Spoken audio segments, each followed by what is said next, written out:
रहमत सल्लल्लाहु मोहम्मद व अला आलि मोहम्मद वसाहब मोहम्मद मुबारक वसल्लम वसल्लम अलैहि।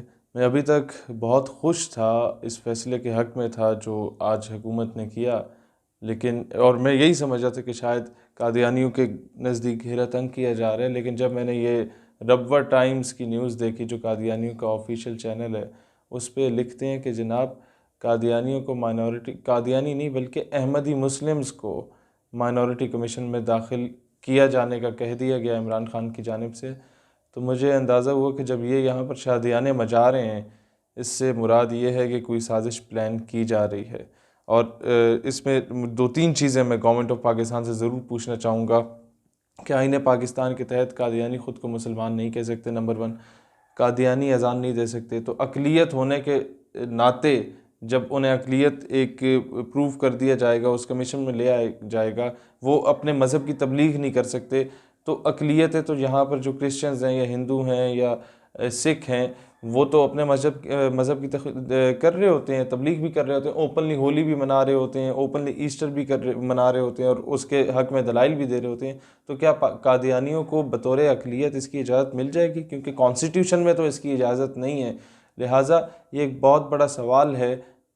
और फिर अभी मेरा ख़त्म नबूवत यूथ फोर्स के जितने कायदीन थे, उनमें से कईयों से रब्ता हुआ। उनका ये कहना था कि कादियानी, क्योंकि उन्होंने बहुत करीब से इन लोगों के अभी चीज़ों को सुना और देखा, कि कादियानी इस बात पे खुश इसलिए हैं कि वो ख़ुद को अक़लियत, मुसलमानों की अक़लियत मानते हैं कादियानी, कि हम लोग तादाद में तो कम हैं। अब जब वो अक़लियत मानते हैं कि अहमदी मुस्लिम माइनॉरिटी के नाम से ख़ुद को वो तसव्वुर करते हैं, तो उस बेस पे हैं तो ये सारे झूठे। इनको खुद भी पता है, इनके जो मेन स्ट्रीम के लोग हैं, कि झूठे हैं, फ्रॉडी हैं, पैसे, औरत और शराब की लालच में ये लोग सारा ये हरकतें कर रहे होते हैं, इस्लाम के ख़िलाफ़ साजिशें करते हैं। तो इसी नोयत पर क्या ये अक़लियत का फ़ायदा उठाते हुए हमारे अक़लियती कोटे में आके पाकिस्तान के जो है वो जिस तरह हिंदू और यहूदी और ईसाई आए हैं, बीच में घुस जाएंगे सिस्टम में और उस तरीके से ये इस्लाम के ख़िलाफ़ साजिशें तो नहीं कर देंगे? फिर अक़लियती कोटा तो हर जगह पर है, टीचिंग फैकल्टी के लिए भी होता है। अक़लियती कोटा तो मैं समझता हूँ कि हर महकमे में होता है, हर इदारे में होता है। तो ये क्या उसी का फ़ायदा उठाते हुए, अपना रसूख करते हुए अक़लियती कोटे की आड़ में आके क्या घुस जाएंगे हमारे सिस्टम में?